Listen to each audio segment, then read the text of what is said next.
नमस्कार साथियों, आप सबका पुनः स्वागत है श्रद्धास्तु ज्योतिष में। आज हम लोग कवर करने वाले हैं धनु लगन की कुंडली में यदि बृहस्पति तृतीय भाव में बैठे तो क्या फल है। हम ये भी कह सकते हैं धनु लगन की कुंडली में कुंभ राशि का बृहस्पति किस प्रकार का फल देता है। इससे पहले हम लोगों ने चैनल में सूर्य, चंद्रमा, मंगल और बुध की कंप्लीट वीडियो रिकॉर्डिंग अपलोड कर दी है।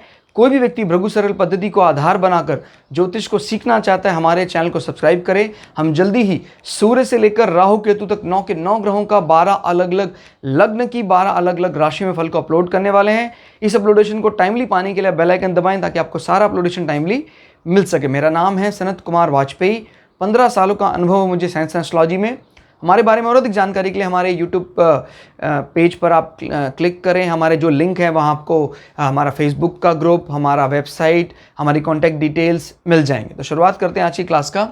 लग्न या प्रथम भाव से गिनते हैं 1, 2, 3। तृतीय भाव में फिलहाल कुंभ राशि है, बृहस्पति बैठे हैं। तृतीय भाव दोस्तों क्या बताता है? तृतीय भाव बताता है हमारे जीवन में किस प्रकार का पराक्रम, हमारा मोटिवेशन लेवल किस प्रकार का रहेगा। हर कार्य को जब हम करने की बात सोचते हैं तो उसका इनिशिएटिव किस प्रकार से लेते हैं कि नहीं लेते हैं। और तृतीय भाव ही है वो जो बताता है कि हमारे भाई बहनों के साथ हमारे संबंध कैसे होंगे। हम प्रायः रूटीन में यात्राएं करते हैं, उससे मिलने वाले सुख की बात तृतीय भाव से होती है। तृतीय भाव ही है जो हमारी कनेक्टिविटी की, संचार की बात करता है। क्लियर होगा? जिसका तृतीय भाव बहुत अच्छा है उसको कम्युनिकेशन इंडस्ट्री में इन्वेस्ट करना चाहिए। उसका फॉर्मल कम्युनिकेशन भी बहुत अच्छा होता है। क्लियर हो गया? यानी द्वितीय भाव बात करता है हमारे आध्यात्मिक ज्ञान की, ईश्वरीय ज्ञान, ईश्वरीय वाणी। तृतीय भाव बात करता है हमारे सांसारिक ज्ञान, सांसारिक वाणी। क्लियर होगा? तो इस प्रकार की कोई आपको बोलने का बड़ा अच्छा आपका गुण है तो वो गुण आपका स्पेशली आप संसार के विषयों में बोल सकते हैं ज़्यादा। कोई आपका जैसे फिलहाल यहाँ बात कर रहा है बैंकिंग सेक्टर, सेविंग इंडस्ट्री, इस प्रकार की कोई बात में आप पारंगत हैं तो आपको कहेंगे तृतीय भाव बहुत मजबूत है।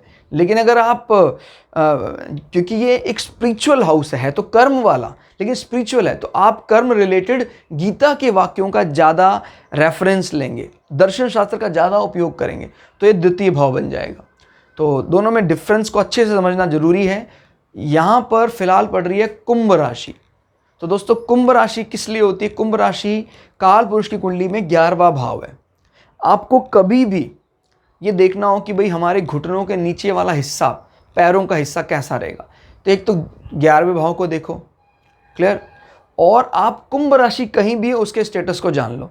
अगर 11वां भाव भी खराब है और यहाँ 11वीं राशि भी खराब है तो इसका मतलब आपको कहीं ना कहीं लेग में कोई ना कोई समस्या आ सकती है। क्लियर हो गया?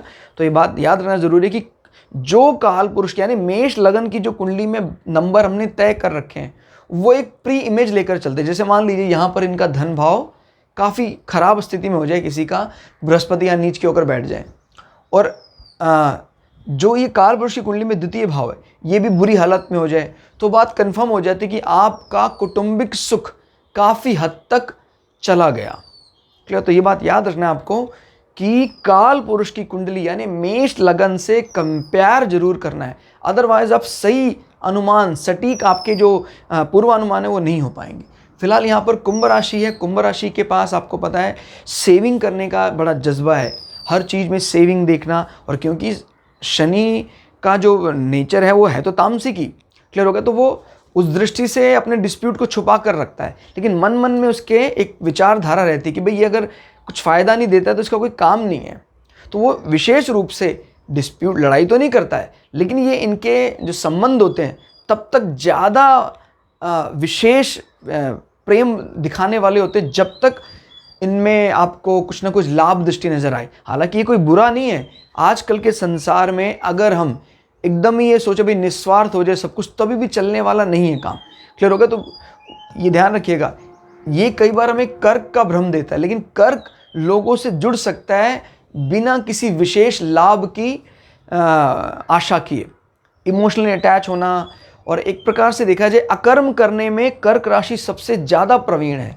अकर्म यानी बिना फल की इच्छा के कई काम है, बिकॉज आपको पता है इमोशनली अगर हम अटैच हो जाते हैं तो कई कार्य ऐसे हैं जहाँ बिना कर्म की इच्छा के हम काम कर रहे हैं। तो इस मामले में कर्क राशि को इसीलिए विशेष बल दिया गया है कि अगर आप कर्मण्येवादी कारस्थे मा फलेषु कदाचना, इस वाक्य को फलीभूत होता देखना चाहते हैं तो ये कर्क राशि में दिखाई देता है। इसके स्वामी मन मस्तिष्क के स्वामी चंद्रमा अगर आके बैठ जाए, बहुत बली हो, तो आदमी जब इमोशनली किसी के साथ अटैच होता है तो बिना कामना के ही कर्म करने का प्रयास करता है, और जब वो ऐसा काम करता है तो उसको बोलते हैं अकर्म, और ये हमें जन्म जन्मांतर के बंधनों से छुटकारा दिलाने वाला होता है। तो ये ध्यान रखिएगा, एक बाय डिफॉल्ट कर्क राशि वालों को एक एडवांटेज मिला हुआ है। इस एडवांटेज का वो अलग बात है कि कई लोग उपयोग कर पाते हैं, कई लोग उपयोग नहीं कर पाते हैं, क्योंकि ये इमोशनली ज़्यादा अटैच होने पर आपको संसार से बांध भी सकता है कि मेरा परिवार, मेरे घर बार वाले लोग मेरे आसपास ही रहें। ये वाली भावना भी कर्क राशि को ज़्यादा मोह में ग्रसित भी कर सकती है। तो ये ईश्वर के आशीर्वाद से संभव हो सकता है, बिना उसके आशीर्वाद से कोई भी आपको बेस्ट राशि मिल जाए जन्म से तभी भी कोई ज़रूरी नहीं कि आपका जीवन सार्थक हो जाए। क्लियर। अब बृहस्पति यहाँ पर बैठे हुए हैं, तो जब उस सेविंग वाली दृष्टि में बृहस्पति आ जाते हैं, मुख्य रूप से तृतीय भाव का काम क्या था, पराक्रम। तो आपका मोटिवेशन, आपकी सोच, आपकी वाणी, आपकी लेखन कला प्रॉफिट को आगे रखती है। क्लियर होगा, ये हर काम में प्रॉफिट लगाते हैं, और क्योंकि बृहस्पति बड़े बुद्धिमान, बड़े ज्ञानवान ग्रह हैं, तो वो वहाँ पर प्रॉफिट के साथ साथ एक अच्छा ज्ञान का संचार करते हैं। ऐसे लोग लेखन कला से बहुत पैसा भी कमा सकते हैं, क्योंकि ये लाभ राशि है और बृहस्पति ज्ञान के देवता हैं। ऐसे लोग बड़ा सद कर बोलते हैं, क्योंकि इसमें शनि का लाभ दृष्टि भी लग रही है, और बृहस्पति जैसे बुद्धिमान या ज्ञानवान ग्रह का ज्ञान भी इन्वॉल्व हो रहा है। तो ये लोग किसी को बेमतलब का नुकसान नहीं पहुंचाते हैं। क्लियर हो गया। और इस भाव की रिप्रेजेंटेशन में भी हैं, तो आपको ये भी ध्यान रखना है बृहस्पति यहाँ बैठकर किन किन भावों को रिप्रेजेंट कर रहे हैं। आपका मन मस्तिष्क पूरी तरह इसमें लगा रहेगा, आपकी लेखन कला, आपके वाक चातुर्य, इसी में लगा रहेगा आपका दिमाग। किस प्रकार से बोलना चाहिए, लिखने में मुझे कहीं ना कहीं बढ़िया चीज़ मिल जाए तो मैं वहाँ से कमाई कर लूँ, करते भी हैं ये लोग कमाई लेखनी विद्या से। और चतुर्थ भाव का स्वामी जब तृतीय भाव में बैठा है, यानी आपके मकान, आपके सुख, वाहन के लिए आपका तृतीय भाव का ये बल बहुत मदद करेगा। तृतीय भाव से मिलने वाली मदद से ही आप जीवन में सारे सुख ले पाएंगे। क्लियर। अगर हम ये भी देखें कि अपने से 12 यानी मकान पर होने वाले सभी प्रकार के व्यय, माता पर होने वाले व्यय खर्चे, या माता जो खर्चा करती हैं उनका अंदाज़ा लगाते हैं हम तृतीय भाव से। तो जब इसका स्वामी ही तृतीय भाव में बैठा है, और हम इसको कह सकते हैं कि एक्सेप्टेबल पोजीशन है। ज़्यादा क्लोज क्यों नहीं है, ज़्यादा अच्छी क्यों नहीं है, मैंने एक्सेप्टेबल क्यों कहा, क्योंकि देखिए बृहस्पति स्वग्रही, बृहस्पति उच्च की राशि, बृहस्पति मित्र की राशि, उनमें से तो कुछ नहीं है ये इसका सम है। तो इसलिए हमने एक सेटिस्फैक्शन लेवल रखा है बस, कि चलो मित्र नहीं है कोई बात नहीं, शत्रु भी तो नहीं है। उस दृष्टि से हमने इसको देखा कि चलो कोई बात नहीं, ये इतना बुरा नहीं करेगा अगर अच्छा नहीं करना चाहेगा तो इसका स्वामी अपने से 12 बैठा है। तो ये बात बताता है कि माँ से संबंधित विषयों का जो व्यय है वो रिलेटेड टू थर्ड भाव होगा, और क्योंकि थर्ड भाव ज़्यादा अच्छी स्थिति में तो नहीं कहा जा सकता, इसीलिए ये व्यय आपको कहीं ना कहीं चुभने वाला, परेशान करने वाला होगा। क्लियर। और जब कभी भी माँ का स्वामी आपके भाई बहनों के स्थान में बैठता है तो ये बात भी तय है कि आपको माँ से बनाए रखने के लिए छोटे भाई बहनों के साथ बनाकर रखना पड़ेगा, अदरवाइज माँ आपसे रुष्ट भी हो सकती हैं। क्लियर।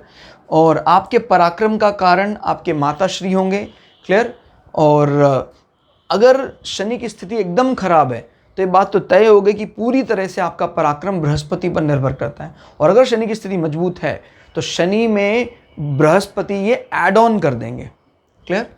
क्योंकि शनि दूसरे और तीसरे घर के मालिक हैं। फिलहाल बृहस्पति की नज़रों की बात कर लेते हैं।